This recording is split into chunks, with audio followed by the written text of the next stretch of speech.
नमस्कार मंडळी, लग्नानंतर होईलच प्रेम या मालिकेच्या आजच्या पुढील भागात आपल्याला असं पाहायला मिळालं, आता काव्याला खूपच काळजी घ्यायला सांगितलेली असते. त्यामुळे आता तिचं ना ते पाणी पियाचं टाईम किंवा तिने एवढं पाणी प्यायला पाहिजे असं ठरलेलं असतं.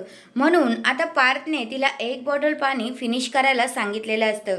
काव्या ते सगळं पाणी पिते, पण आता ही जी रम्या आहे ती प्लॅनिंग करते आणि म्हणते की ह्या काव्या आणि पार्थ या दोघांच्या संसारात आता हे पाणीच आग लावेल.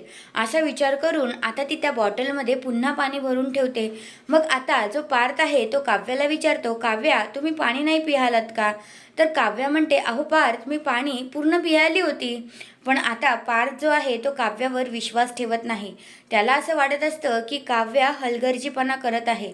तर मग आता काव्याला सतत तेच प्रश्न विचारल्यामुळे काव्या खूपच चिडते आणि म्हणते, मला ना ही काळजी कमी आणि पहारा जास्त वाटायला लागलाय. तुम्हाला माझ्यावर विश्वास नाही आहे का? अशा आता काव्या पार्थवर भडकते आणि त्या दोघांमध्ये आता इथे वाद होताना आपल्याला दिसणार आहेत. तर हा आहे 27 जुलैचा नवीन प्रोमो.